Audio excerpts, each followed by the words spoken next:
The wind had a mean streak in Brimstone Ridge, a bitter, personal grievance against anything that dared to stand. It scoured the high plains, whipping dust from the parched earth and flinging it against the solitary train station like a handful of grit. The building, little more than a wooden box painted a forlorn shade of yellow, huddled beside the twin ribbons of steel that sliced through the unending gray-brown landscape. In the distance, the jagged peaks of the Serpent's Tooth Mountains clawed at a pale, indifferent sky. Below them, the town itself was a jumble of unpainted lumber and false fronts, clinging to the banks of what was charitably called Copper Creek, now a sluggish, muddy trickle that offered little hope against the season's relentless drought. This was the end of the line, in more ways than one. When Eliza Hart stepped down from the passenger car, the wind immediately seized the hem of her simple black dress, trying to wrap it around her legs and trip her up. She placed a gloved hand to hold it down, another to secure her hat. A plain boater devoid of any ornament, she was a study in stark simplicity, a silhouette of grief against the washed-out canvas of the West. Her face was pale, not from fragility, but from a weariness that had settled deep into her bones, yet her chin was set at an angle that defied pity.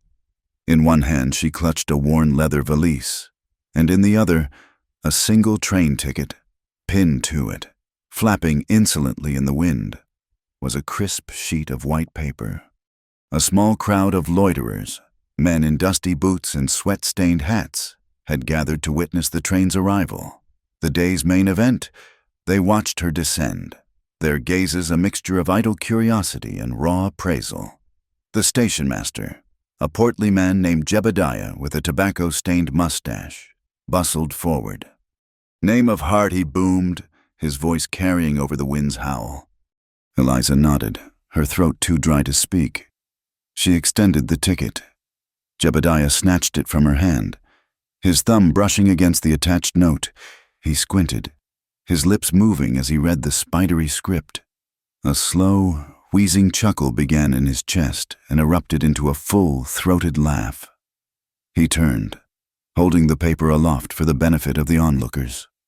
"Well, boys, looks like the Bennett brothers back east have a fine sense of humor," he bellowed. The men shuffled closer, craning their necks. "Says here," Jebediah announced, clearing his throat with dramatic importance. "Sending a joke gift to the West? Handle with care, she's liable to break. If she complains, just point her back to the train." A wave of cruel laughter rippled through the crowd. It was a harsh, grating sound that seemed to echo the desolation of the land itself. Men nudged each other, grinning, their eyes fixed on Eliza. The laughter was a physical thing, a volley of stones meant to bruise and batter. Heat flooded Eliza's cheeks, a painful, humiliating blush. She could feel the stares, feel the weight of their judgment. Her first instinct was to turn, to climb back up the steep steps of the car and let the train carry her away from this terrible place. But where would she go back to the condescending pity of her late husband's family? The very people who had orchestrated this public disgrace? No. She had nothing left but the clothes on her back and a sliver of pride that was now under vicious assault. That pride was her last fortress. She would not let them see it crumble. She straightened her spine, lifted her chin a fraction higher, and met the station master's mocking gaze without flinching. Her silence was more profound than any shout could have been. The laughter began to falter, petering out into uncomfortable snickers and coughs. Her stillness unnerved them. It was not the reaction they had expected. From the edge of the platform, a man detached himself from the shadows of the station's overhang. He was tall and lean, dressed in a worn woolen coat that had seen better days, its shoulders faded by sun and rain. He moved with an economy of motion that spoke of long hours of physical labor. His face was weathered, carved by wind and worry, and his eyes, the color of a stormy sky, missed nothing. He carried a coil of leather harness in one hand, but he moved toward the center of the spectacle as if he had all the time in the world. He stopped directly in front of Jebediah, his height casting a sudden shadow over the portly station master. The last of the laughter died in the man's throat. The stranger did not look at Eliza, but kept his gaze fixed on the man holding the note. "What gives you the right to read a private letter?" "Jebediah." His voice was low and calm, yet it carried a quiet authority that cut through the wind. Jebediah sputtered, his face turning a blotchy red. It was pinned to the ticket. A public notice. You might say, just a bit of fun. Caleb, no harm intended. "You call that fun?" Caleb Rourke finally turned his head, and his eyes met Eliza's for the first time. He saw the tremor in her hands, the rigid control in her posture, and the deep, wounded pride in her eyes. He saw a strength there that shamed every man on that platform. He turned back to the crowd, his gaze sweeping over them, lingering on each face until they looked away, shuffling their feet in the dust. "Who says it is a joke?" Caleb's voice was louder now. Not a shout, but a firm declaration that commanded attention. Maybe what this town sees as a joke, a man drowning in debt and drought sees as an answer to a prayer. To me, this widow is a miracle in disguise. The silence that followed was absolute, broken only by the mournful whistle of the departing train. The men who had been laughing moments before now seemed intensely interested in the tips of their boots or the horizon. Caleb took the note from Jebediah's limp fingers, crumpled it into a tight ball, and tossed it onto the tracks. He then turned his full attention to Eliza. "Ma'am," he said, his tone softening. He gently took her valise from her hand. "Welcome to Brimstone Ridge." Eliza could only stare at him, her mind struggling to catch up with the sudden turn of events. She had come here with a single, desperate goal to find a place where she could work, a place where she could be invisible, and a place where she could simply survive. She wanted to earn her own keep, to stand on her own 2 feet without the suffocating charity or cruel jests of others. She needed respectability as much as she needed bread. Caleb Rourke, as it turned out, needed something just as badly. His ranch, which had been in his family for 2 generations, was dying. The drought had baked his pastures to a crisp, and Copper Creek was too low to offer any relief. The bank in the next county held a note that was coming due, and the price of cattle had plummeted. He needed a miracle, and while he was not sure what form that miracle might take, he recognized fortitude when he saw it. He saw it in the woman standing before him. As they stood in the charged silence, a man leaning against a stack of crates shifted his weight. He was lanky and sallow-faced, with small, restless eyes that darted everywhere. This was Huck Vale, a man who did little work of his own but was always in the employ of Silas Lockley. Lockley was the wealthiest man in the territory, a rancher whose holdings were vast and whose methods were ruthless. Most importantly, his land bordered the headwaters of Copper Creek, and it was widely whispered that a series of new, unauthorized dams on his property was the true reason for the town's suffering.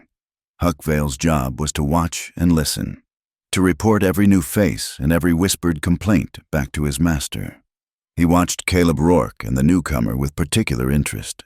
His thin lips curved into a slight, knowing sneer. Eliza finally found her voice. It was a little shaky, but clear. "Thank you, Mr. Rourke." "Caleb is fine," he replied. He gestured toward the dusty main street. "Let me help you with your bag." As they walked away from the station, leaving the shamed crowd behind, Eliza looked at the bleak, hard-scrabbled town. A gust of wind sent a tumbleweed bouncing across their path. "This town is short on water," she observed, her voice dry and laced with an irony that had not been entirely extinguished by her ordeal. "And it seems even shorter on manners." A ghost of a smile touched Caleb's lips. It was the first sign of warmth she had seen in this cold place. "We have our share of fools and gossips. A person's business is every person's business here, especially for a woman alone, a widow." Arriving on the train, he trailed off, letting the implication hang in the air. The label of mail-order bride, whether true or not, was a stain that was hard to wash off, a subject for ridicule and suspicion among the town's self-righteous matrons. They reached a buckboard wagon hitched to a tired-looking horse. Caleb tossed her valise into the back and turned to face her. His expression was serious, his brow furrowed with the weight of his thoughts. "Ma'am, I will not lie to you. This is a hard place, and these are hard times. I overheard what the station master read. I imagine you have nowhere to go." It was a statement, not a question. Eliza's pride bristled, but she could not deny the truth. She had a handful of dollars sewn into the lining of her dress. Enough for a few nights at the boarding house. But then what? She nodded. A single, curt movement. "I am in a bind myself," Caleb confessed, his honesty disarming. "The drought, the bank. I can barely keep track of my expenses, let alone find a way to pay them. My books are a disaster. I need help, but I cannot afford to hire anyone." He paused, looking at her hands, which, though gloved, were clearly those of a woman who was educated. "I am looking for someone to act as a bookkeeper, to manage the accounts for my ranch. It would not be much. A clean room, food on the table. It would be temporary, just until one of us finds a better situation." Eliza looked at his face, at the exhaustion etched around his eyes and the desperate hope that flickered there. He was offering her a lifeline, but it was a lifeline tied to his own sinking ship. To go with him would mean placing her trust in a complete stranger, trading one form of uncertainty for another. But what was her alternative? The mocking laughter of the townspeople still rang in her ears. To stay here, at the mercy of their small-minded cruelty, was unthinkable. To flee was to admit defeat. This offer, as humble and precarious as it was, represented a choice. It was a chance to work, to prove her worth, to fight back not with words, but with quiet competence. It was a chance to live, not just to survive. She took a slow breath, the dusty air filling her lungs. "I can keep a ledger," she said, her voice steady. Caleb seemed to let out a breath he had been holding for a very long time. "Good," he said. "That is good." He offered her a hand to help her up onto the wagon seat. She hesitated for only a second before placing her gloved hand in his. His grip was firm and calloused, the hand of a man who knew nothing but work. As she settled onto the hard wooden bench, she felt a profound sense of stepping over a threshold. She was leaving one life behind and stepping into another, a future as unknown and vast as the western sky above them. It was a gamble, perhaps the biggest of her life. But as Caleb clucked to the horse and the wagon lurched forward, leaving the town of Brimstone Ridge behind, Eliza Hart knew she had chosen to face whatever came next instead of running away. The ride to the Rourke homestead was a journey through a land gasping for breath. They followed the winding path of Copper Creek, but the waterway offered no comfort. It was a scar on the landscape, its banks pulling back to reveal a bed of cracked, sun-baked mud and smooth, dry stones. The cottonwood trees that should have been green and lush along its edge were skeletal, their leaves yellowed and brittle, their branches clawing at the sky like the hands of drowning men. The fences that marked the edge of Caleb's property sagged, posts leaning at weary angles, the wire loose and useless. Through the gaps, Eliza could see cattle, their ribs starkly visible beneath their hides. Their heads bowed low as they searched listlessly for any stray blade of grass among the dusty clumps of sagebrush. The silence in the wagon was not an empty one. It was filled with the things they did not say, with the vast, unspoken weight of the dying land. The ranch house, when it finally came into view, was much like its owner. It was a simple, sturdy structure made of squared logs, chinked with mud that had long since dried to the color of bone. It was built to endure, not to impress. A porch ran the length of the front, its roof offering a sliver of shade.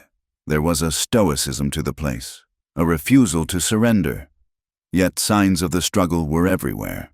The wood of the porch steps was silvered and worn. A small vegetable garden near the house was a plot of withered stalks and dust, and the paint on the front door had been scoured away by years of unforgiving wind. Caleb carried her valise inside.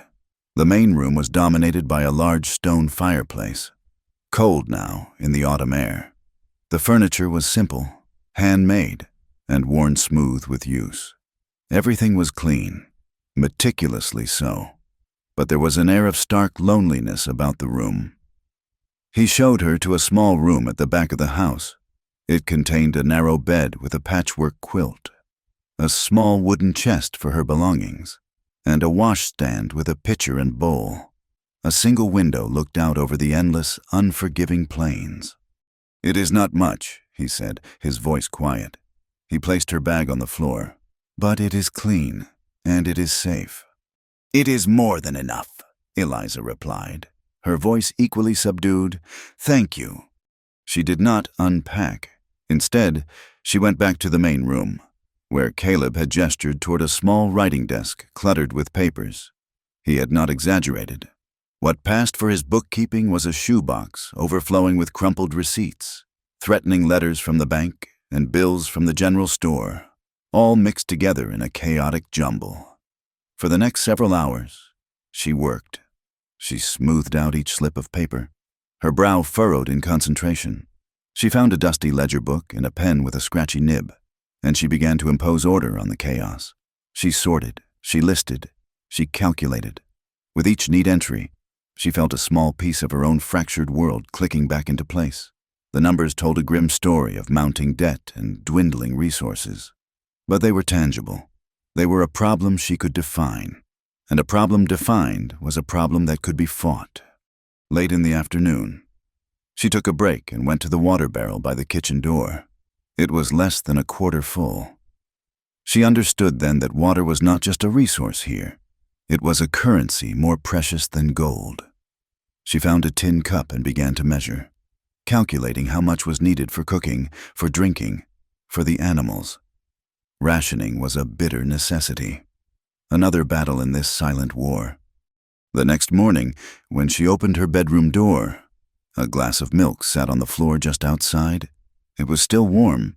The gesture was so unexpected, so quietly thoughtful, that it brought a lump to her throat. She had spent the last year navigating the cold, formal condolences and thinly veiled impatience of her in-laws. This simple act of kindness from a near stranger felt more genuine than anything she had experienced in a very long time. She carried the milk to the main room, where Caleb was mending a piece of tack by the weak morning light. He looked up as she entered, his hands stilling. Eliza held up the glass. "Did you measure this with your heart, or with this dented cup I found by the stove?" she asked, a hint of a smile playing on her lips. Caleb looked at the old, battered tin cup she was referring to, then back at her. A slow, rare smile creased the corners of his eyes. "Both," he said. The moment of shared humor was a small flicker of warmth in the cool morning air. But it changed something between them. It opened a space for a tentative ease. Yet, beneath it, their own private fears remained. As Eliza worked on the ledgers, she felt a creeping sense of unease. She was grateful for the shelter, for the purpose, but she was intensely wary of becoming indebted. She had fought so hard for a sliver of independence, and the thought of being owned, even by kindness, was a constant, nagging fear. She kept a careful, professional distance, focusing on the numbers, on her role as a bookkeeper. Caleb, for his part, watched her with a kind of quiet awe. She moved with a purpose and efficiency that his life had been lacking for a long time. He felt a profound sense of gratitude, but that gratitude was terrifying. He was a man accustomed to solitude, accustomed to loss. He was afraid to get used to her presence, afraid to depend on her competence. He was terrified of asking anyone to stay in his life, because his experience had taught him that everyone eventually leaves. So he, too, kept his distance, communicating through actions rather than words.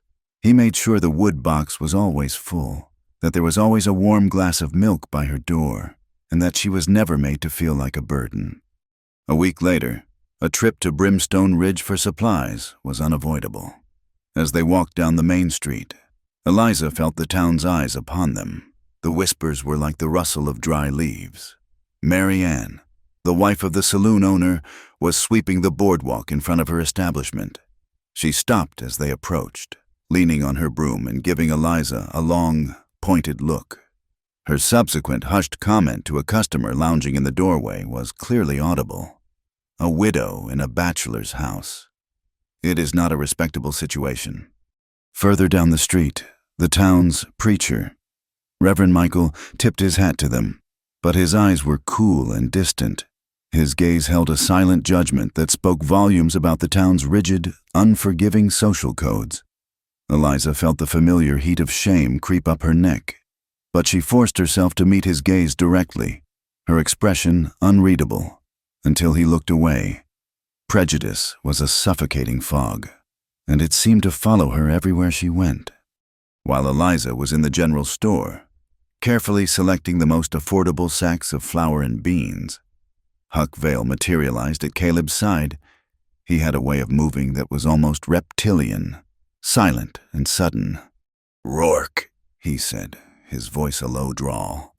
He bit off a piece of chewing tobacco. "The boss is getting impatient." Caleb did not look at him.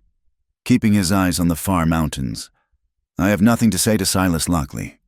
"Oh, I think you do," Huck sneered. "The creek is nearly dry.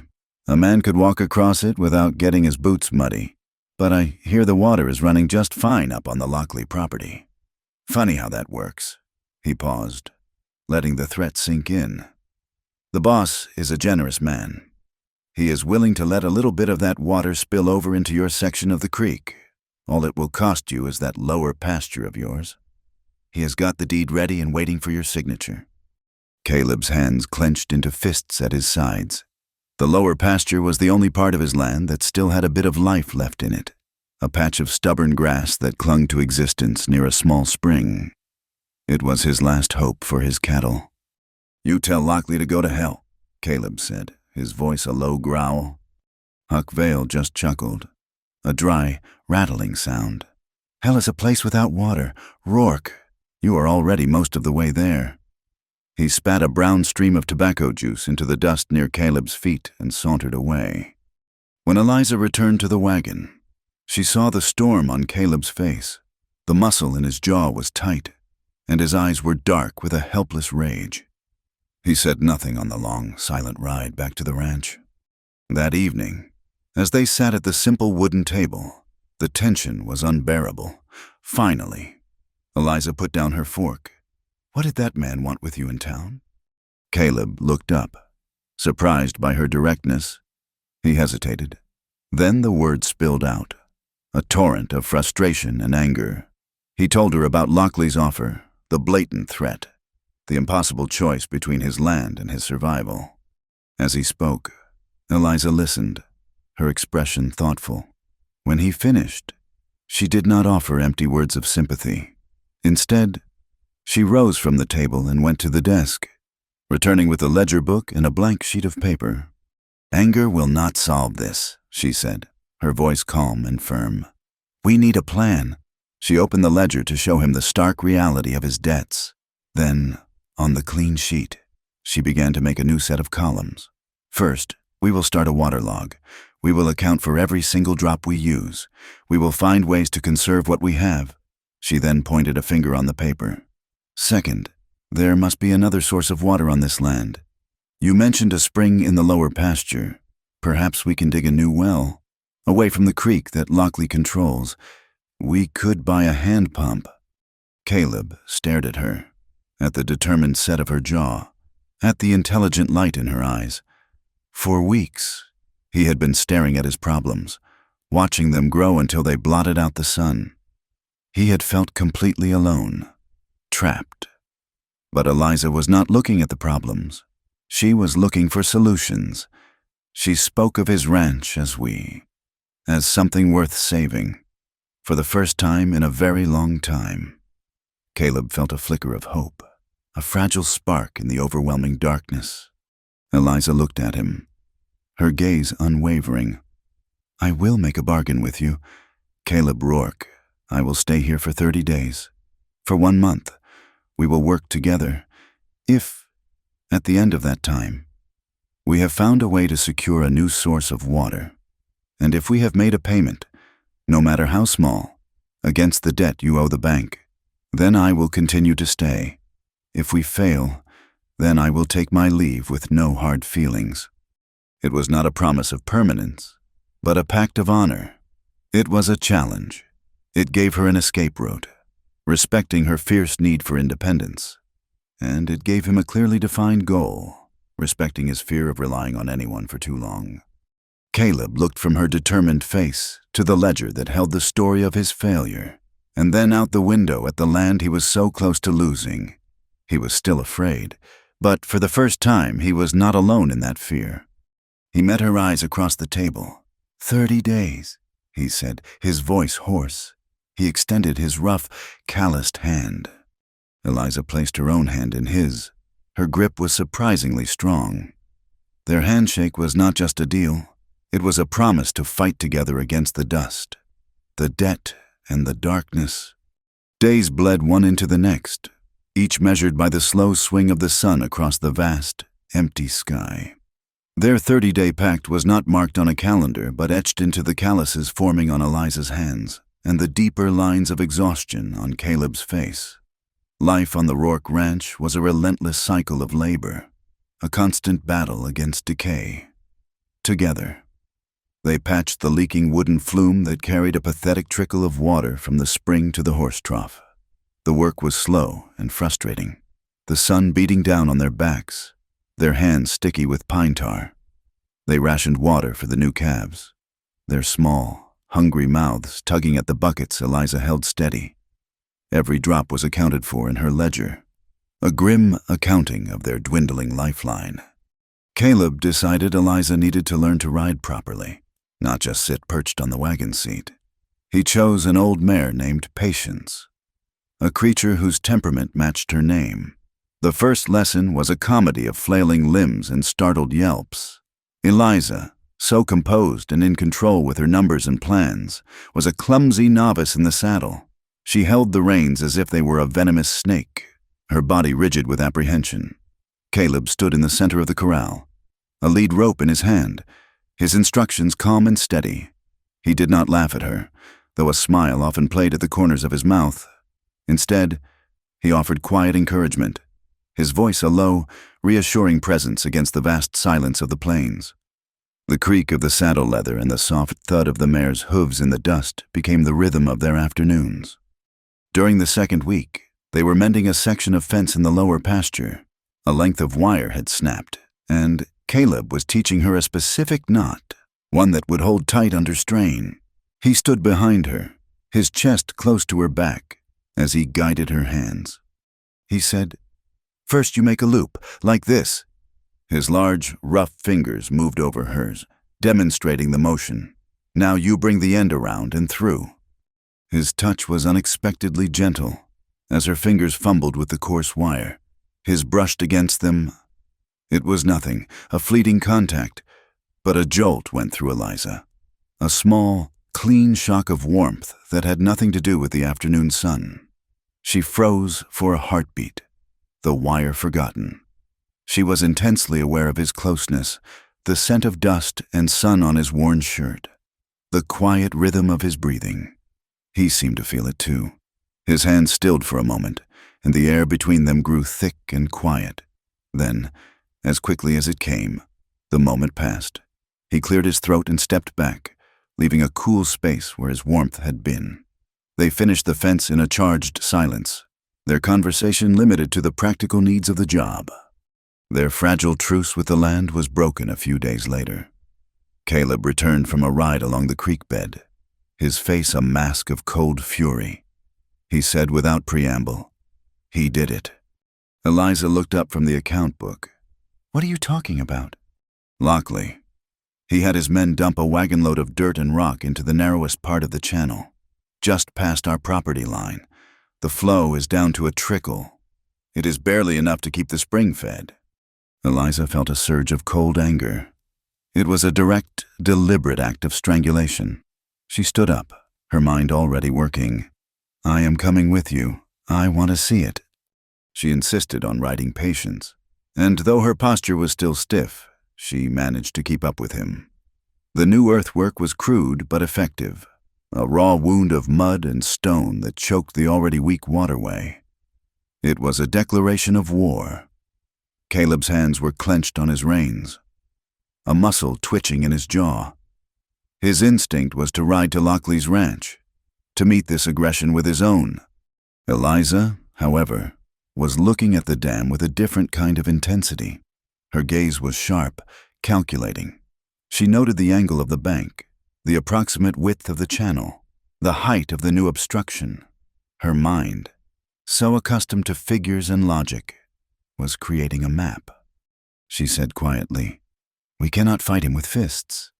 Caleb, he has more men and more money. We have to fight him with facts. I can estimate the reduction in water flow based on the dimensions of this blockage. I can document it. A legal claim might be possible."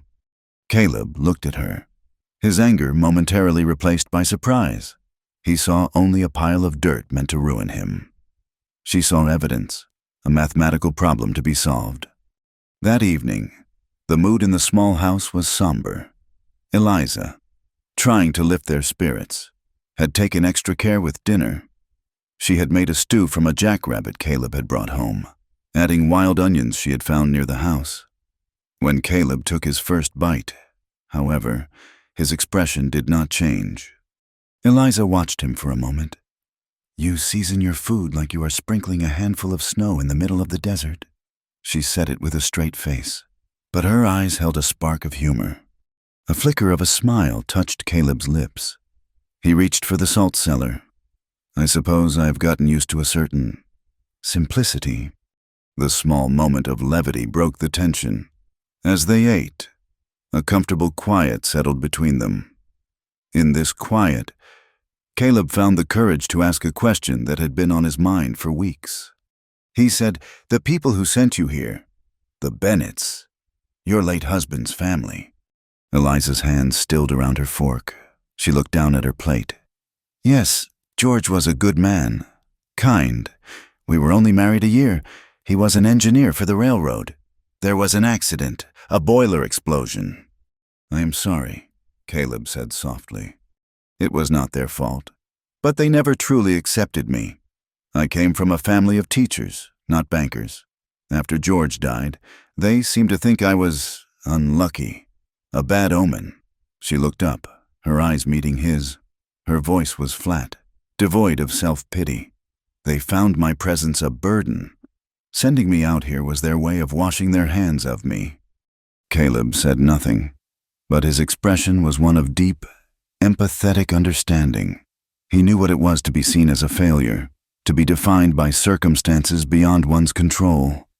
Later that night, long after Caleb had gone to bed, Eliza sat at the small desk, by the light of a single candle. She wrote a letter she knew she would never send. She wrote to her sister back east, trying to explain the strange turn her life had taken.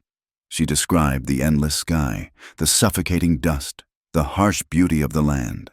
She wrote about Caleb, about his quiet kindness and his fierce, lonely pride. At the end of the letter, she wrote a sentence that came from the deepest part of her soul. "He called me a miracle that first day, but I do not want to be a miracle. I just want to be a person who earns her own way." The next afternoon, she went to the water barrel to refill the kitchen pitcher. The old wooden dipper they used had a rough, splintered handle that always scraped her palms. But today, a new one was sitting on the edge of the barrel. It was carved from a single piece of smooth, pale cottonwood. The handle was sanded until it felt like silk, shaped to fit perfectly in a woman's hand. There was no mistaking who had made it. Caleb had said nothing. He did not need to. The dipper was a message, a silent testament of his observation and his care. She ran her thumb over the smooth wood, a warmth spreading through her chest that had nothing to do with the sun. That night, a strange sound woke her from a light sleep. It was a rhythmic, scraping noise, coming from the direction of the creek. It was followed by the muffled thud of dirt being moved. She sat up in bed, her heart pounding. The sound was furtive, secretive. It was the sound of something happening under the cover of darkness that was not meant to be seen. She stayed awake for over an hour, listening as the sounds continued, then finally stopped. The next morning, An uneasy feeling followed her out of the house. Caleb had already been out to check the livestock. He met her by the porch, his face grim. "He said someone was out here last night?" "How do you know?" Eliza asked, though she already suspected the answer. "Come and see." He led her not toward the creek, but to the small, sheltered spring in the lower pasture, the very spring they had been relying on, the one they had planned to use for a new well. In the soft earth all around it were footprints, dozens of them. They were from heavy boots, much larger than Caleb's. The men had walked all over the area, circling the spring, their intentions unclear, but undeniably menacing. They had not done anything yet. They had only come to show that they could. It was a warning. The threat was no longer a distant problem at the edge of their property. It had crept into the heart of their sanctuary while they slept. The oppressive heat of the preceding weeks congealed into a suffocating blanket. The wind, once a cool adversary, now blew hot from the south, carrying with it a fine red dust that coated everything in a layer of rust. It gritted in their teeth, reddened their eyes, and worked its way into the very fabric of their clothes. The sun was a merciless white disk in a bleached sky. Under its glare, the land did not just look dead, it felt malevolent. The remaining cattle stood in listless huddles, their heads hung low, their coats matted with the red dust. A strange, wild look had entered their eyes, the look of a creature tormented by a thirst that had gone on for too long. Nature was no longer a silent opponent. It was an active, aggressive enemy. Their fragile water supply took another devastating blow. They had been drawing from an older, shallow well near the barn for the livestock, saving the deeper spring for themselves. One morning, as Eliza went to draw water for the calves, she stopped, the bucket halfway down. A faint, acrid smell rose from the dark opening, a metallic tang that was sharp and unnatural. She lowered the bucket the rest of the way and drew it up, her movements slow and deliberate. She did not need to be a rancher to know something was terribly wrong. In the bottom of the bucket, the water swirled with a faint, sickly greenish tint. Along the mossy stones lining the well's edge, she could see a telltale blue-green stain, like a vein of poison. She carried a sample to Caleb in a tin cup. He sniffed it, his face hardening into a grim mask. He swirled the water, watching the light catch the unnatural color. "Someone threw a length of copper tubing in there," he said, his voice flat with rage. "Enough to spoil the water for the stock. It will not kill them outright, but it will sicken them, make them weak." Eliza's knowledge of household chemistry, of the way a copper pot could taint a sauce if left too long, had just become a tool for survival. They could no longer use the well. The act was a quiet, insidious escalation, another turn of the screw. It was an attack designed not just to harm their animals, but to crush their spirits. The next assault came not from the land or a hidden enemy, but from the United States mail.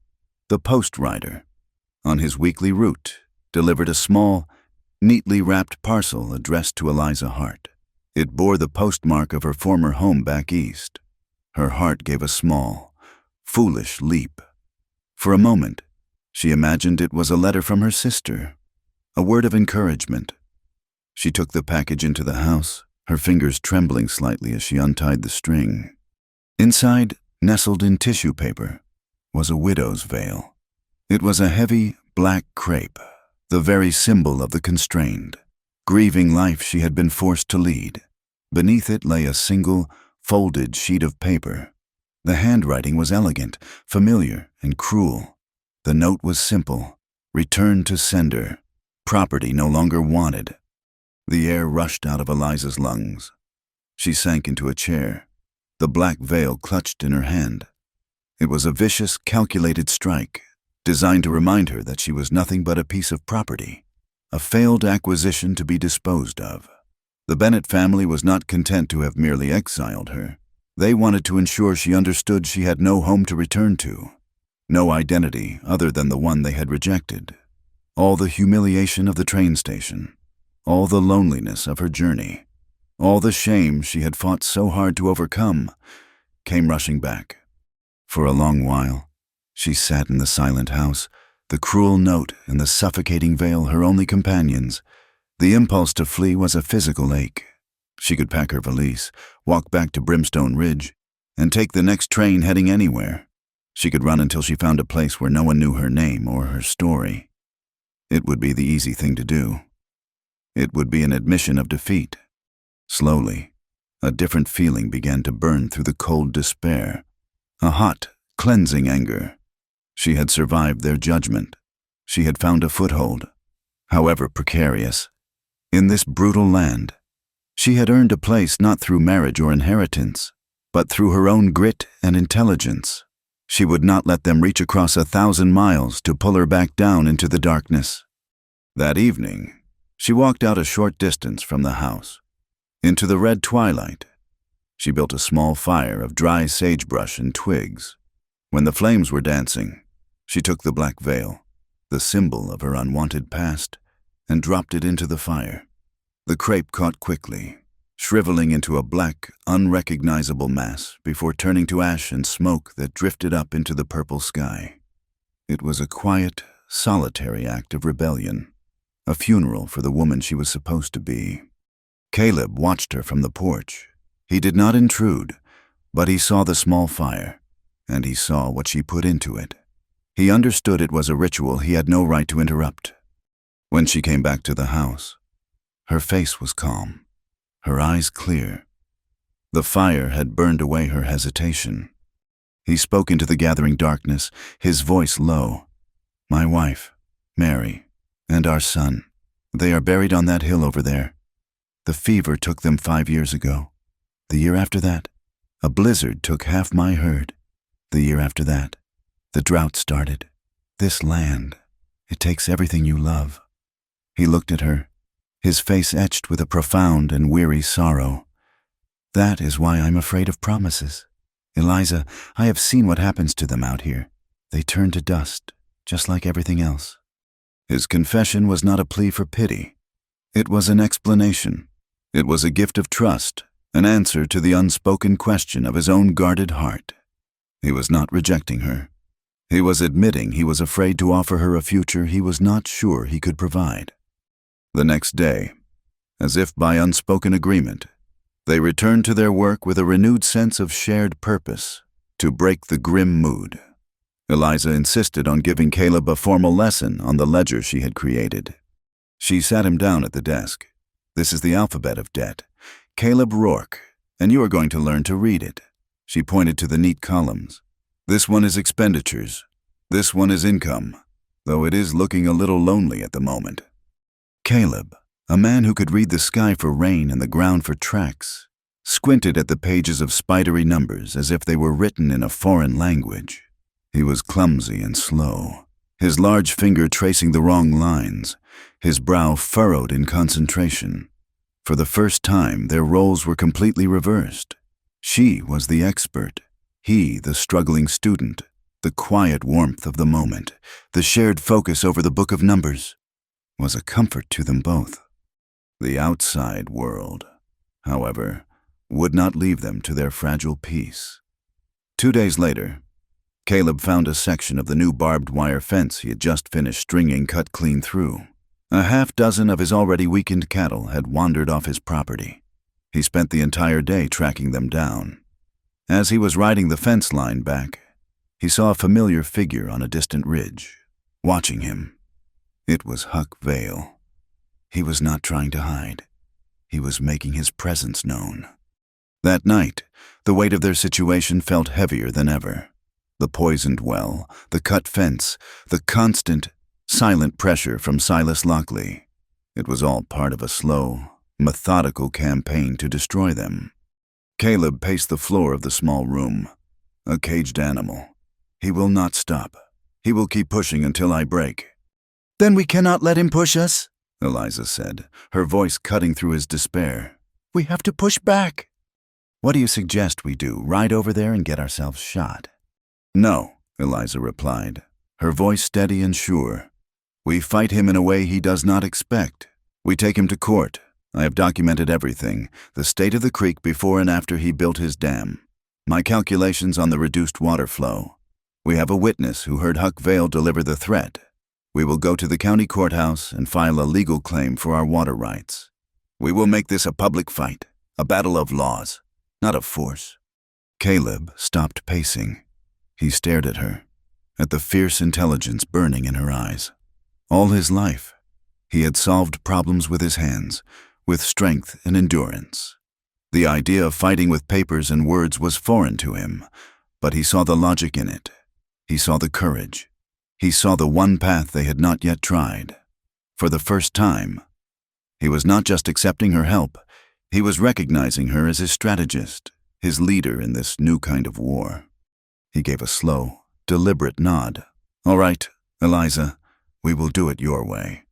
Despite the drought and the tension that simmered beneath the surface of daily life, Brimstone Ridge held fast to its traditions. The annual Autumn Harvest Festival was one such tradition, a stubborn insistence on celebrating a bounty that was, this year, mostly a memory. The town square was transformed. Bales of hay were arranged as makeshift benches, and strings of lanterns were hung between the buildings, their warm yellow light pushing back the early autumn dusk. The air, usually thick with dust, was now layered with the smells of cinnamon, baked apples, and roasting meat. For one day, the town allowed itself to pretend that all was well. Caleb had insisted they go for supplies, he had said. But Eliza knew it was more than that. It was a statement. They would not be driven into hiding by whispers or threats. Eliza chose her dress with care. It was a simple frock of deep blue cotton, the color of a twilight sky in a land where rain was a distant memory. It was not the black of mourning, nor was it the bright calico of a young, carefree girl. It was the color of quiet dignity, of a woman who was neither a bride nor a widow, but simply herself. As they walked through the small marketplace, a silence seemed to travel with them. Conversations would dip and then resume as they passed. The gazes that followed them were no longer just curious, they were evaluative, weighing the truth of the rumors against the sight of the two of them together. Eliza kept her head high, her arm linked loosely through Caleb's, a gesture that was both a comfort and a declaration. The centerpiece of the festival was the pie auction, a fundraising event for the church, one by one. The women of the town presented their creations, which were then auctioned off by the loquacious Jebediah, the station master, who for one night a year became the town's master of ceremonies. The bidding was lively, fueled by local pride and hard cider. Toward the end of the auction, a man at the back of the crowd bought a gooseberry pie for a wildly inflated price.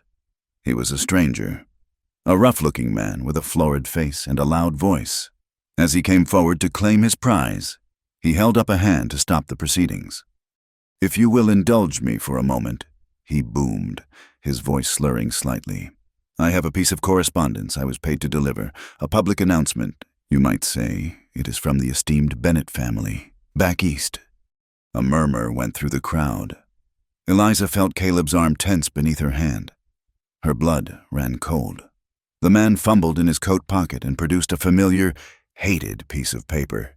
It was the original note that had been pinned to her ticket. He cleared his throat and read, his voice dripping with mock solemnity. "Sending a joke gift to the West. Handle with care. She is liable to break. If she complains, just point her back to the train." He finished with a flourish, and a wave of ugly laughter swept through the square. It was a fouler sound than the laughter she had endured at the train station. This was not the idle cruelty of bored men. It was a public verdict, a community embracing a scandal. Men guffawed, women tittered behind their hands. All eyes were on her, hot and piercing. The lantern light seemed to magnify her shame, pinning her like an insect to a board. She felt the ground sway beneath her feet. Then Caleb moved. He gently detached his arm from hers and walked forward, stepping into the center of the open space in front of the auctioneer's platform. He did not look at the stranger or at Jebediah. He looked at the faces in the crowd, his gaze moving from one to the next. The laughter faltered, dying out under the weight of his silent scrutiny. The lanterns cast long shadows, and in their warm glow, the weathered lines on his face looked as if they were carved from stone. When he finally spoke, his voice was not loud, but it was clear and steady, and it carried to every corner of the silent square. "The Bennett family has money," he began, his tone even. "They can afford to pay a man to come all this way to read their spiteful words. They can afford to call a good woman a joke." He paused, letting the words hang in the air. "Their family sent her here as a joke, but I am a poor man, drowning in a drought, and I call this widow a miracle in disguise." The silence that followed was absolute. It was a stunned, breathless quiet. Caleb had not just defended her. He had turned the insult on its head, transforming it into a testament. He had claimed the cruelest word thrown at her and made it a badge of honor. He had stood before the entire town and declared her value, not as a wife or a widow, but as a human being who had brought hope to a hopeless place. Eliza could feel the power of the gossip breaking, the tide of public opinion hesitating, then beginning to turn. No one moved. Then Caleb turned, walked back to her side, and took her arm. "Come on," he said softly. "Let us get out of here." He led her away from the stunned crowd, to the quiet darkness behind the makeshift stage. They stood in the shadows, hidden from view, the muffled sounds of the festival a world away. The air smelled of hay and baked apples. Caleb turned to face her, his expression unreadable in the dim light. He raised a hand and gently, with the tips of his fingers, brushed a stray strand of hair from her cheek. The touch was feather-light, yet it sent a tremor through her. "Eliza," he said, his voice a low murmur, "that stranger will be on the morning train. If you want to be on it too, I will take you to the station myself. There is no shame in leaving. But if you want to stay—" He hesitated, searching for the right words. "If you want to stay, you should know I am already making a place for you in my heart." The words were simple, unadorned, and more powerful than any flowery promise could ever be. He was not asking her to be his wife. He was not trapping her with an obligation.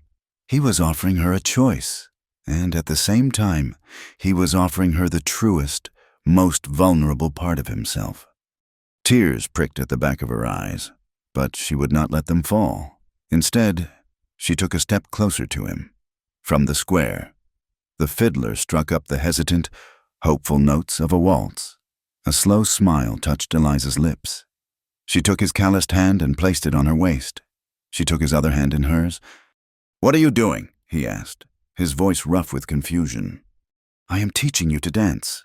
Caleb Rourke," she whispered.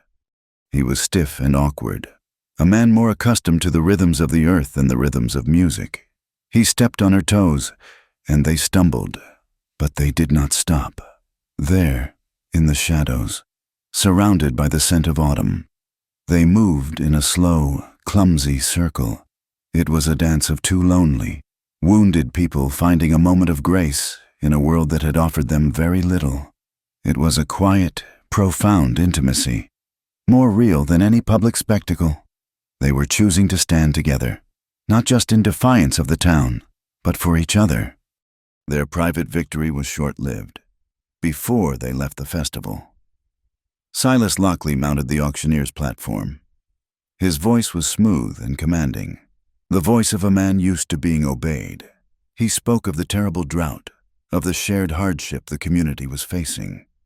"For the good of the whole town," he announced, his tone full of false magnanimity, "I have instructed my men to build a temporary dam at the headwaters of Copper Creek. This will allow us to create a reservoir, to conserve what little water we have left for the common good." A smattering of applause broke out, but Caleb and Eliza heard the words for what they were: a temporary dam, for the common good. It was a lie, wrapped in the language of civic duty. It was Lockley's response to their defiance. It was a death sentence for the Rourke Ranch. They drove home in a heavy silence, the small joy of their dance extinguished by the cold reality of their situation. The 30-day pact was nearly at its end, and by every measure, they had failed. That night, Eliza could not sleep. The legal challenge, their one remaining hope, felt thin and distant. She needed more. Restless, she went to the main room and lit a candle. She had brought a box of old town records back from the general store, ledgers and receipts from before the town was even officially founded, hoping to find some precedent for water rights. She had looked through them once before with no luck. Now, driven by a desperate energy, she began again. She worked for hours, her eyes gritty with fatigue.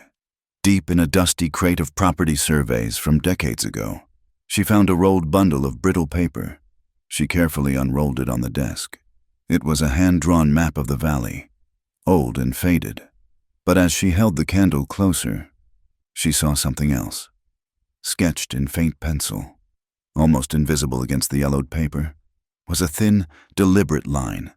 It was a proposed route for an irrigation canal, one that predated Lockley's ownership, one that drew water from the creek far upstream from his land and diverted it directly toward the parcel that was now the Rourke Ranch. It was a ghost of a plan, a forgotten intention, but it was proof. It was proof that someone, long ago, had recognized that this land had a right to the water. It was a fragile, faded line, but to Eliza, it was a lifeline. The faded map was a ghost, and Eliza spent the next 2 days giving it a voice. By the flickering light of a candle late into the night and in the stark, honest light of dawn, she worked.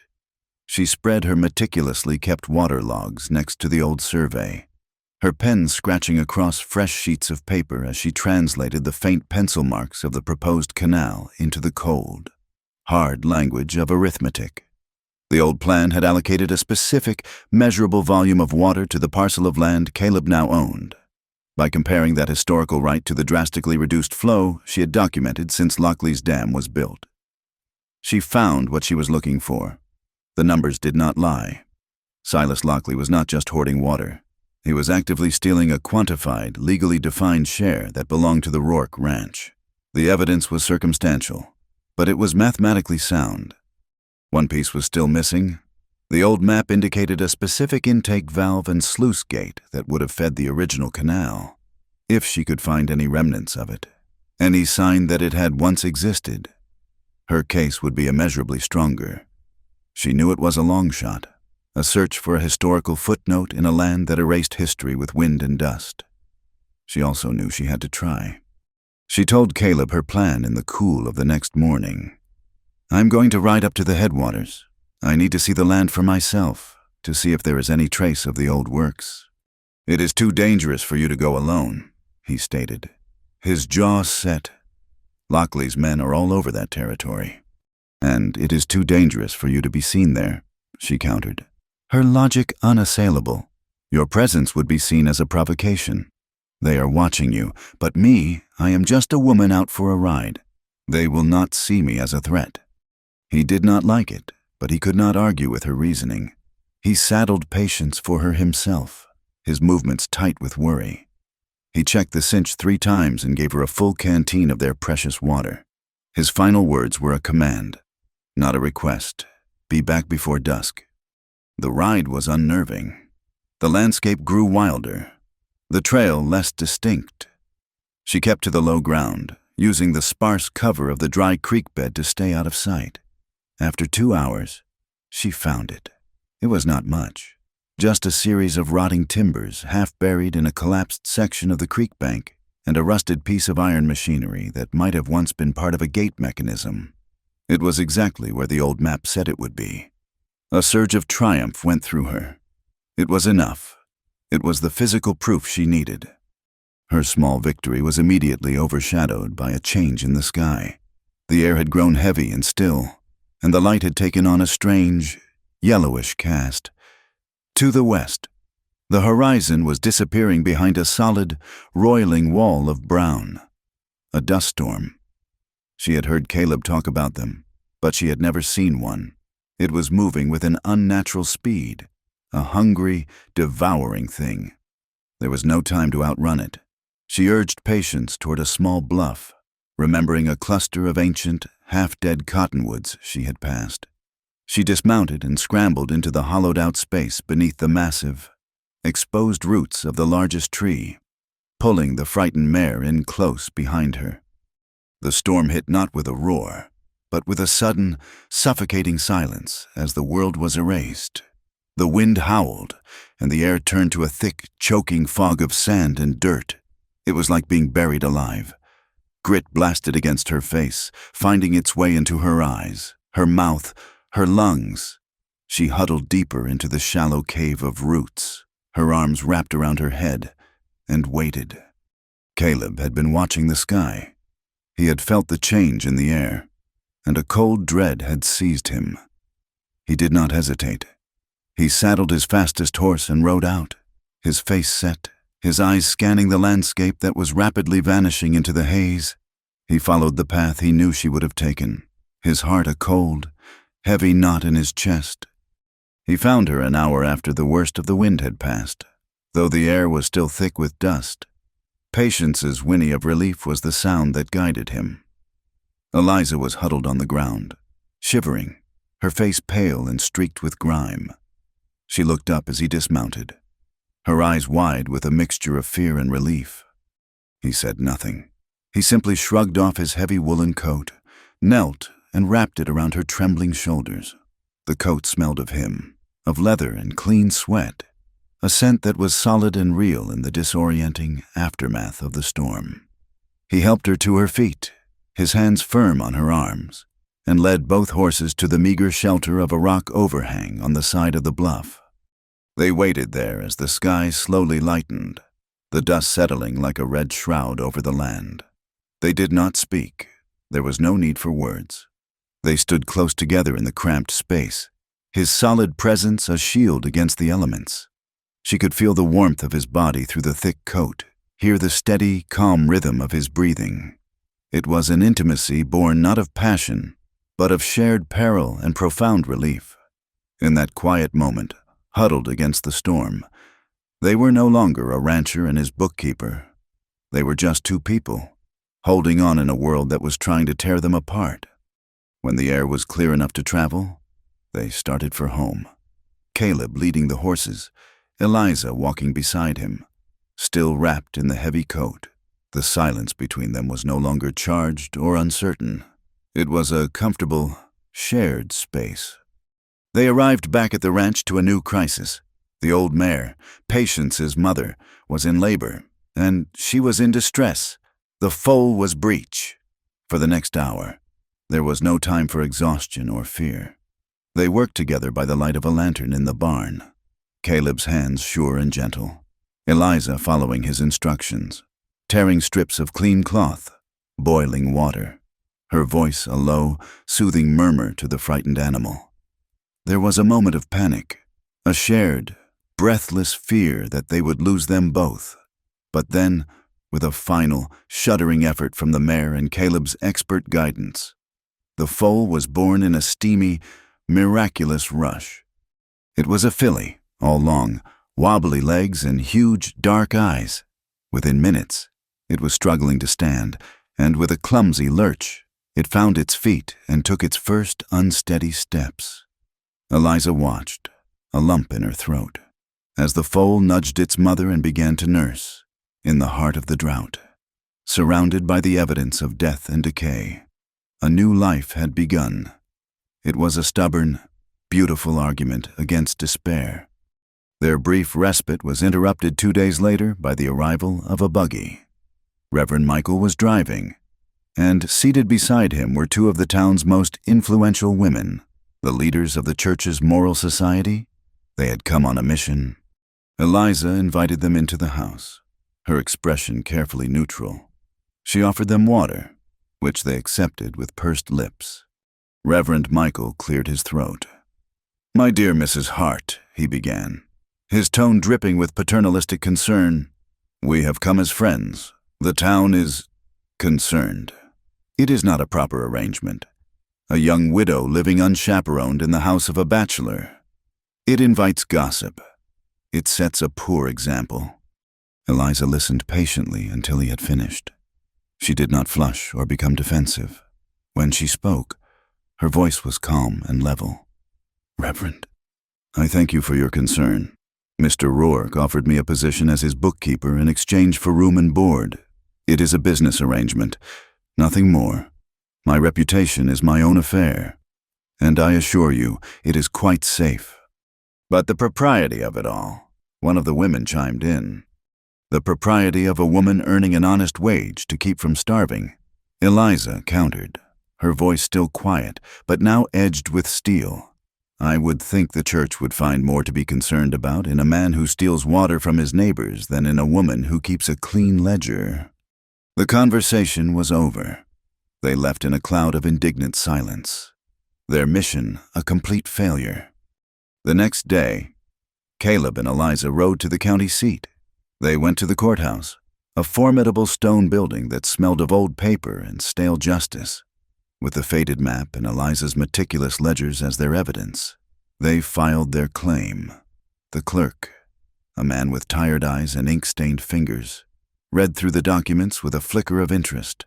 He stamped the papers with a resounding thud. "The court will hear your case in 10 days, he announced. "You will be up against Silas Lockley. I hear he has retained the services of a lawyer from Cheyenne. A very expensive lawyer." The news was sobering. 10 days. They had 10 days to prepare for a fight against a man with unlimited resources. The night after they returned from the courthouse, a furtive figure moved through the darkness near Lockley's new dam. It was Huck Vale. He worked quickly, his hands sure as he tucked a small, tightly wrapped package of dynamite and a fuse into a crevice in the crude earthwork. The charge was not big enough to destroy the dam, only to damage it, to make it look like an act of clumsy, amateur sabotage, an act that could easily be blamed on a desperate, angry rancher. Later that same night, Eliza was once again awake, her mind racing with legal strategies. A faint sound, carried on the still night air, made her freeze. It was a sharp, metallic clink, coming from the direction of the creek. It was not the sound of moving water or a restless animal. It was the sound of a tool striking rock, a sound that did not belong in the dead of night. It was a premonition, a tiny, sharp-edged warning of the storm that was about to break. The night's strange, metallic sound was a prophecy fulfilled at dawn. It was not the sound of thunder that ripped the morning apart, but a deep, gut-punching thump that shuddered through the very earth. Before the sound had even faded, it was followed by a roar. From the direction of Lockley's dam, a monstrous, muddy tongue of water erupted from the creek bed. A wild beast uncaged. It did not flow. It consumed. It tore through the brittle sagebrush, engulfed the lower pasture, and slammed into the ranch yard with the force of a battering ram. The new fence section vanished. The withered remains of Eliza's garden were obliterated. Caleb was already in the barn. He had risen before the sun, as he always did, to check on the new foal and its mother. When the wall of water hit, the old timbers of the barn groaned in protest. Water surged through the gaps in the walls, a churning, debris-filled tide of mud and splintered wood. His first instinct was for the animals. He fought his way through the rising water to the stalls, his boots sinking in the thick, pulling mud.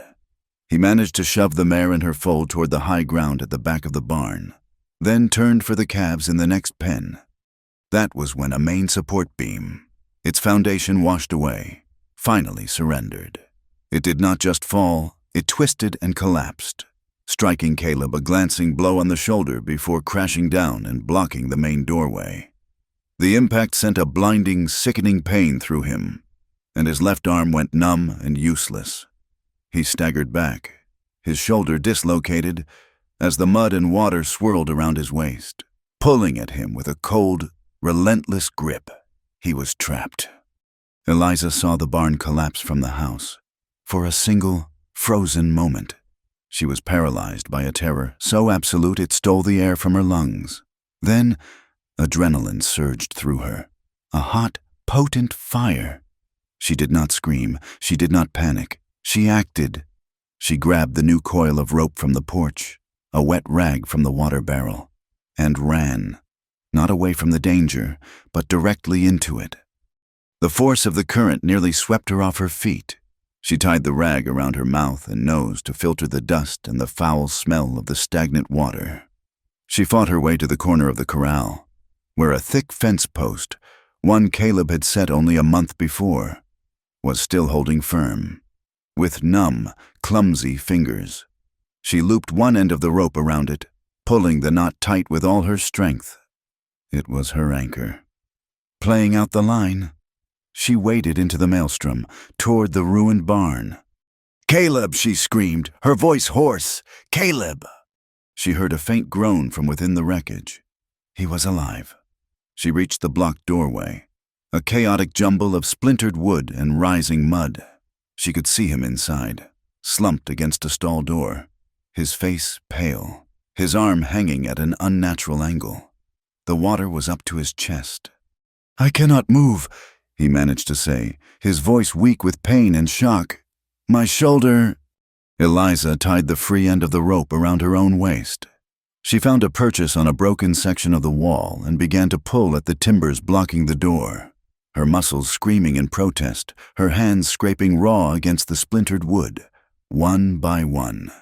She moved them, small, desperate shifts that seemed to accomplish nothing, yet slowly. An opening began to form. When it was just wide enough, she squeezed through. The mud inside was like quicksand. She fought her way to his side. She untied the rope from her waist and, with painstaking effort, managed to loop it under his good arm and around his chest. "You have to help me," she gasped, her breath coming in ragged sobs. "You have to push with your legs." He nodded, his eyes cloudy with pain.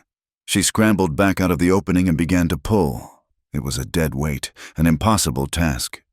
The mud held him, the water fought her, and every fiber of her being screamed that she was not strong enough. Her feet slipped in the slick mud, and she fell to her knees, but her hands, raw and bleeding, did not let go of the rope. She dug her knees into the earth and pulled again, a low, guttural cry tearing from her throat. Slowly, agonizingly, he began to move. He slid through the opening, a dead weight dragged through the mud and debris, away from the collapsing barn and toward the slight incline of the porch. When she finally had him clear of the water's main pull, she collapsed beside him, her lungs burning, her body shaking uncontrollably. He lay on his back, his face a mask of pain, his eyes closed. His breathing was shallow. She leaned over him, her heart pounding with a terrible fear. His eyes fluttered open. He looked at her, and in that moment, the pain and the flood and the ruined ranch all fell away. There was only the profound, desperate clarity of a man who had looked into the abyss. "Don't leave," he whispered, his voice a ragged thread of sound. Eliza's vision blurred with tears, but her own voice was surprisingly steady when she replied. The words a vow spoken into the heart of the chaos. "I chose to stay." A long moment passed. A faint, pained smile touched Caleb's lips. "I am too heavy," he groaned. Eliza let out a shaky, half-hysterical laugh. "Next time," she said, her voice catching, "you can lighten up on the beef and the pride." The flood was as swift in its retreat as it had been in its arrival. By midday, the water had receded, leaving behind a thick, stinking blanket of red-brown mud that covered everything. The destruction was absolute, but the water had also revealed a secret. As the current washed away the loose earth around the base of Lockley's sabotaged dam, it exposed something that had been deliberately buried. It was a small piece of wood, a detonator cap wedge, driven into the earth and carved into its side. Crude but unmistakable were two letters HV, not far from it. Snagged on a sharp piece of rebar Lockley's men had used in their hasty construction was a scrap of coarse, brown woolen cloth, torn from a man's coat. The sound of the flood had carried all the way to town. By late afternoon, a small, grim-faced procession of men had ridden out to the Rourke Ranch. They came not to gawk or to gossip, but to help. They found a scene of devastation, but they also found Caleb Rourke, his arm in a makeshift sling, Sitting on his porch while a mud-caked, utterly exhausted Eliza Hart calmly gave orders to 2 neighbors on how to best salvage what was left of the barn. The sight stopped them in their tracks. The story they had been told, the one of a helpless widow and a failing rancher, dissolved before their eyes. Jebediah, the station master, was among them. He looked from the wreckage to the determined set of Eliza's jaw, and a look of grudging respect dawned on his face. He dismounted, went to his saddlebags, and pulled out a flask. He handed it to Eliza without a word. Reverend Michael stood at the edge of the yard, his hands clasped behind his back, a new, uncertain light in his eyes as he watched the woman his committee had tried to intimidate. That evening, with his arm tightly bound and his face pale with exhaustion, Caleb sat at the desk beside Eliza. The old map and her ledgers were spread out before them, miraculously saved from the flood. He looked at the evidence she had gathered, then at the new, damning pieces of proof the flood had delivered. The books, the maps, the evidence, it is all yours. Eliza, he said, his voice quiet but firm. He reached out with his good hand and placed it over hers where it rested on the faded map. You are the one who knows how to fight this war. She looked at him, at the complete and total trust in his eyes. Their partnership was no longer just about survival. It was a bond forged in fire and flood. They were ready for the trial. It was a fight for water, for land, for their future. But now, it was also a fight for justice. The courtroom in the Laramie County seat was a box of raw pine that smelled of dust and nervous sweat. The air was thick and still, stirred only by the lazy flutter of hand fans that did little more than move the heat around. On one side of the room sat Silas Lockley, a cold, confident smile fixed on his face, his expensive lawyer from Cheyenne beside him looking bored and superior. On the other side sat Caleb, his arm in a clean white sling, and Eliza, her hands folded calmly in her lap. In the gallery behind them, the faces of Brimstone Ridge watched, their expressions a mixture of curiosity and apprehension. And in the back row, a sour-faced man Eliza recognized as a cousin of the Bennett family sat with his arms crossed, and Vulture waiting to witness a final, public humiliation. Lockley's lawyer began, his voice smooth and oiled. He did not start with the water or the dam. He started with Eliza. He painted a picture of a desperate woman, a mail-order joke, as he so delicately put it, who had insinuated herself into the home of a vulnerable, failing rancher. He questioned the propriety of their living arrangement, his words dripping with innuendo, his gaze sweeping over the women in the jury box. He held up the cruel note from the Bennetts as if it were a legal document, a testament to her worthless character. When it was Eliza's turn to take the stand, a hush fell over the room. She moved with a quiet, unhurried grace. Her voice, when she spoke, was not loud, but it was clear and steady, and it filled the silent room. She did not address the lawyer's insults. She addressed the facts. She began with her water logs, explaining her methodical documentation of the creek's flow. She presented her precise, mathematical calculations that showed the exact moment the water had been choked off. She described the scene of the flood, the location of the detonator cap wedge, and the crude initials, HV, carved into its side. She then unrolled the old, faded map, explaining how it showed a prior, established right to a canal that would have serviced the Rourke property. Her testimony was a dispassionate, irrefutable narrative of numbers and observation. The Cheyenne lawyer rose for his cross-examination, a predatory smile on his face. He held up the original train ticket, with the postal receipt and the Bennett's note still attached. "This document, Mrs. Hart," he sneered. "Is this not the instrument of your ridiculous arrival in our territory? A joke, sent by mail." Eliza looked at the paper. For the first time, she looked not at the cruel note, but at the other, official-looking document stapled to it.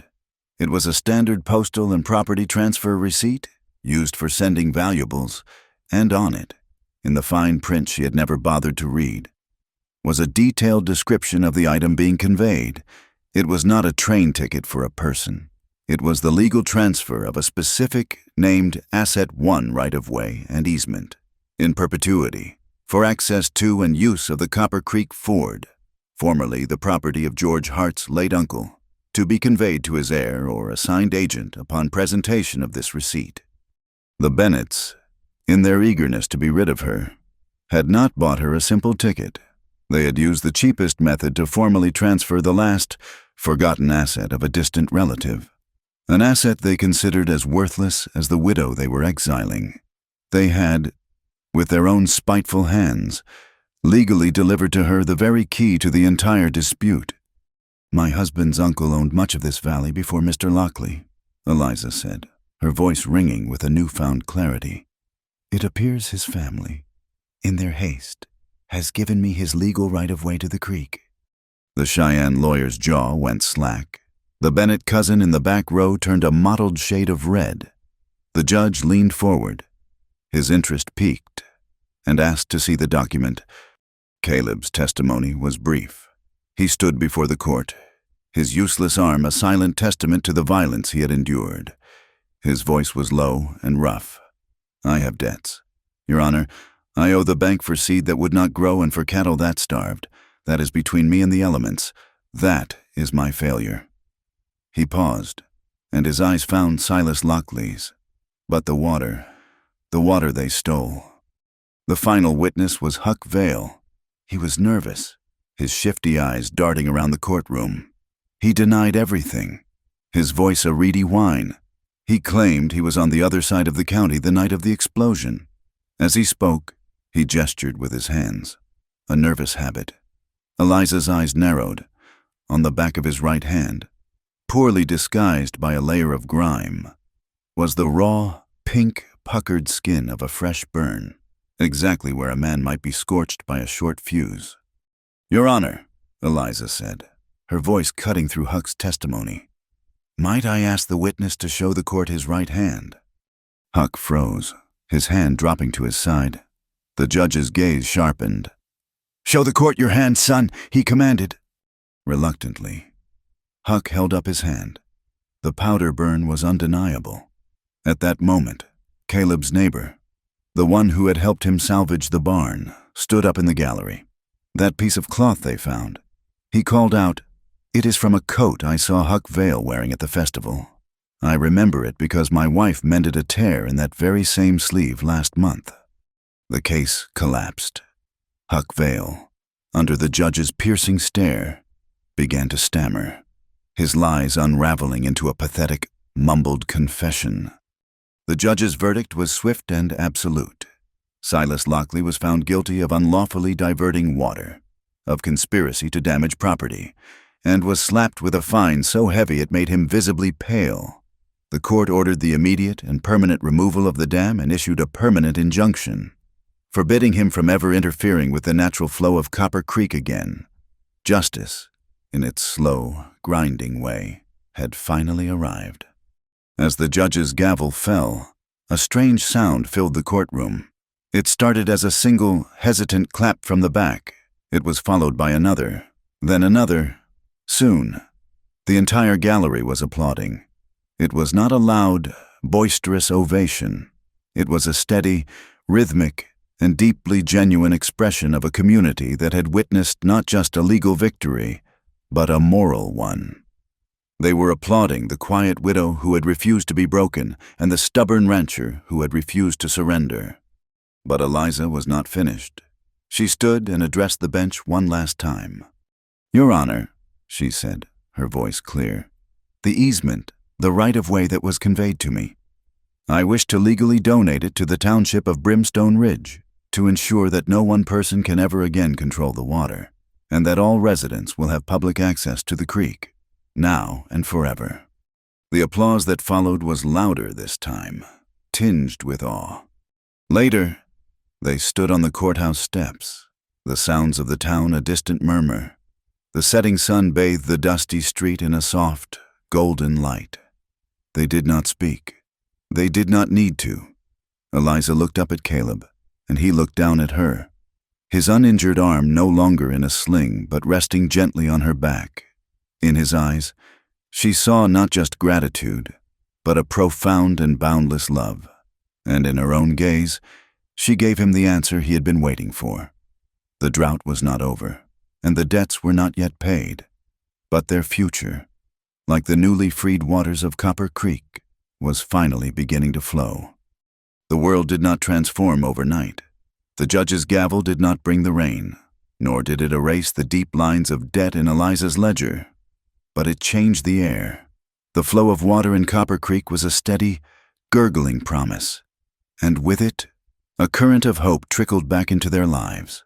The work of rebuilding was immense, a daily battle against the mud and ruin the flood had left behind. Caleb's neighbors, their skepticism washed away by the tide of respect they now held for the quiet couple, came to help. Together, they cleared the debris, shored up the foundations of the barn, and built a new, sturdy wooden bridge over the creek at the spot where the public now had a right to cross. In the evenings, when the other men had gone home to their own families, Caleb and Eliza would work side by side in the quiet companionship that had become their language. One night, by the soft glow of a lantern, they sat on the porch, meticulously cleaning the mud from the salvaged pieces of tack. Eliza worked on a bridle, her fingers patiently working a soft cloth into the intricate stitching. Caleb, his shoulder still healing but his hand now steady, was carefully scraping the caked, dried mud from his saddle. The repetitive, rhythmic scrape of his knife against the leather was a soothing sound. It was the sound of restoration, of piecing a life back together one small, deliberate act at a time. They did not need to speak of their shared future. They were building it, right there in the quiet darkness, with their own two hands. Life settled into a new, gentler rhythm. With the immediate crisis over, Eliza saw another need in the small community. The few children on the surrounding ranches had no formal schooling. She cleaned off the wide, covered porch, set up a blackboard Caleb fashioned from a smoothed plank of wood, and started a small class. 3 mornings a week, a handful of children would arrive, their faces scrubbed clean, and Eliza would guide them through the mysteries of the alphabet and the simple truths of arithmetic. Caleb would often stand at the far end of the ranch yard, pretending to inspect a fence post, and watch her. He would see the patient kindness in her face, hear the clear, calm tones of her voice, and a feeling of profound, quiet pride would swell in his chest. And every single morning, without fail, a glass of warm milk would be waiting for her outside her bedroom door, a silent, daily renewal of his first, simple act of care. One afternoon, while cleaning the main room, Eliza paused, her hand resting on the smooth, pale wood of the water dipper Caleb had carved for her. It had survived the flood, a small, buoyant piece of hope in the chaos. She took it from its place by the water barrel and polished it until the grain of the cottonwood seemed to glow.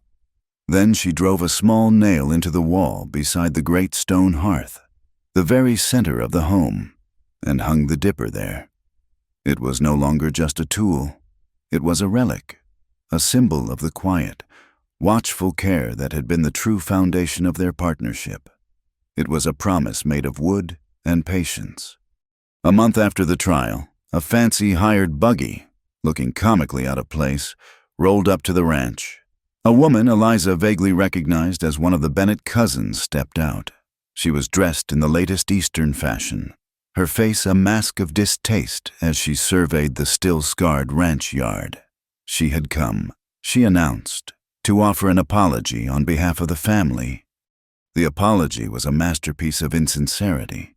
It was full of phrases like a most unfortunate misunderstanding, and if any offense was taken, it was an apology designed not to heal, but to dismiss. Eliza listened, her expression calm and unreadable.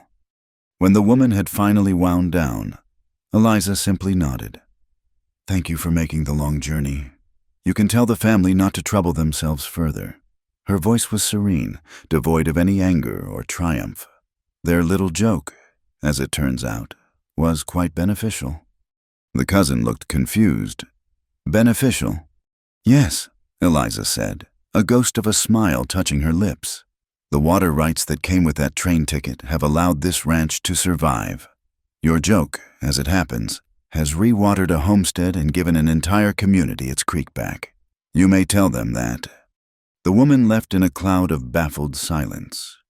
Her mission of condescending charity a complete failure. The light in late afternoon was the best part of the day. It was the color of warm honey, and it slanted long and golden across the plains, softening the harsh edges of the land. It was during that golden hour that Caleb found Eliza sitting under the great cottonwood tree by the creek, the one whose roots had sheltered her from the dust storm. She was reading to the new foal, which stood nearby, its long ears twitching at the sound of her voice. He stood before her for a long moment, his hat in his hands. He had rehearsed no words. The words he had were simple and true, and they came not from his head, but from the deepest, quietest part of his soul. Eliza looked up, a question in her eyes. He dropped to one knee in the soft grass. The movement was not grand or theatrical. It was the humble, natural motion of a man kneeling before all that he held sacred. He held out his hand. Lying in his calloused palm was a small, dark circle of metal. It was a ring, crudely fashioned but made with unmistakable care. "I am not a man of pretty words. Eliza," he began, his voice low and a little rough, "I have spent my whole life listening to the land, and it does not speak much. But I have learned a new sound since you came here. Home. Home is the sound of you calling me back from the fields at the end of the day." He took the ring and held it out to her. "It is not much. I hammered it out of a nail from the first shoe we put on that little filly. I wanted it to be a circle of something that we saved together." Eliza looked from the earnest, vulnerable hope in his eyes to the simple, dark ring. A slow, teasing smile spread across her face. She took the ring and held it up to the golden light, pretending to inspect it with a critical eye. "It is not very shiny," she observed, her voice full of mock seriousness. His face fell for a second. Then he saw the laughter in her eyes. "It is durable," he said, a slow smile of his own answering hers. "It is as durable as we are." She slid the ring onto her finger. It fit perfectly. She looked at him, her smile fading into an expression of profound, quiet joy. "I will. Caleb Rourke, I will marry you." Her acceptance was absolute. She was not a piece of property being claimed. She was not a joke being redeemed. She was a woman, standing in the golden light, freely choosing the man who had first chosen to see her, not as a widow or a burden, but as a miracle. And he, the man who had been so afraid of promises, had learned to speak his heart's truth, not in a whisper, but on one knee, for the whole world to see. Their engagement was not announced in a newspaper. It was celebrated that very evening. A few of the neighbors who had helped them rebuild came over, bringing with them a freshly baked apple pie and a bottle of homemade cider. They gathered on the porch as the stars began to appear in the vast, dark sky. There was no fiddler. Instead, Jebediah's wife, a woman with a surprisingly good sense of rhythm, took 2 wooden spoons and began to tap out a lively beat on the bottom of an overturned stew pot. The sound was clumsy and simple, and the most joyful music Eliza had ever heard. Their wedding was not held in a church. It took place in the ranch yard, under the vast, star-dusted canopy of the western sky. The strings of oil lanterns they had hung for the harvest festival, once a backdrop for humiliation, were relit, their soft, golden glow casting a circle of warmth in the cool evening air. Reverend Michael, his face softened by a humility he had not possessed months before, read from his Bible, his words simple and brief. The whole of Brimstone Ridge, it seemed, was there. They were not a crowd of gawkers anymore, but a community of witnesses, their faces reflecting the gentle lantern light. Even Silas Lockley stood at the distant edge of the light, his hat held respectfully in his hands. He did not offer congratulations, but his presence was an acknowledgement, a silent, grudging bow to the new reality. The wind, once a bitter enemy, was just a soft whisper that night, carrying the scent of pine and clean, running water. The change in the valley was more profound than the turning of a season. The easement Eliza had gifted to the town became the foundation for a new way of life. With Caleb's practical guidance, the ranchers formed a water cooperative. They built new, smaller sluice gates, ensuring an equitable share for everyone downstream. At the new public bridge, Jebediah, the station master, hammered a wooden sign into the earth. It was carved with simple, block letters that read, "Copper Creek, water for all." The sign was more than a marker. It was a monument to a hard-won peace, a declaration that the community's survival depended not on hoarding, but on sharing. The following spring, as the first hints of green returned to the pastures, a new cry was heard in the small ranch house. They had a daughter, a small, perfect child with Eliza's clear, intelligent eyes and a tuft of dark hair like Caleb's. They named her Mercy. She was a child born not of hardship, but of its aftermath, a living symbol of the compassion that had tempered their fight for justice.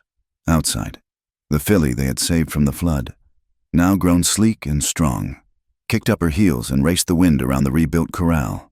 Inside, the quiet routine of their life continued. The morning glass of warm milk, Caleb's first gesture of care, had been joined by the constant, comforting presence of a warm teapot on the stove, ready for when Eliza finished her lessons with the children on the porch. Love, Eliza had come to understand, was not a single, grand event. It was a choice, made again and again, every single day. It was in the quiet mending of a fence, the patient teaching of a child, the sharing of a silent meal at the end of a long day.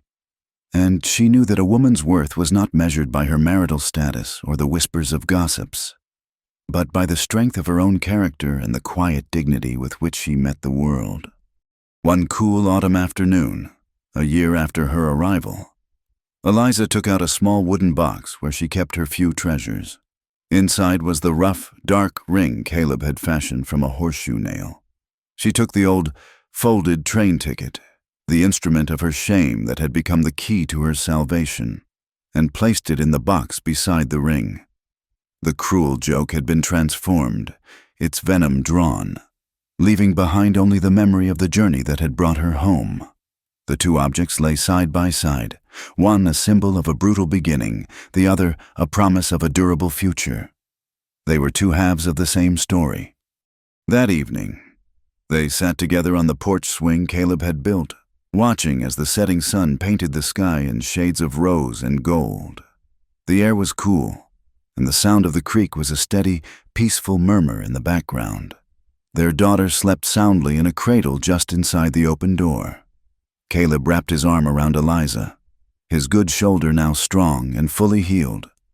He leaned his head against hers, his voice a low, soft rumble. "The day they sent you here as a joke, Eliza, was the day I truly met a miracle in disguise." She smiled, leaning into his warmth. It was no longer a defense or a declaration, but a simple, shared truth, a quiet cornerstone of their life. She knew then that the quiet, unassuming kindness of a good man was not weakness. It was the strongest force in the world, the anchor that could pull a person from a raging flood, the steady hand that could build a life from mud and ruin, the quiet strength she had found within herself, and the quiet strength she had found in him, had been enough to conquer malice and despair. Later, as a full moon rose over the silent plains, the only sounds were the gentle song of the creek and the distant, rhythmic tapping of a woodpecker somewhere in the cottonwoods.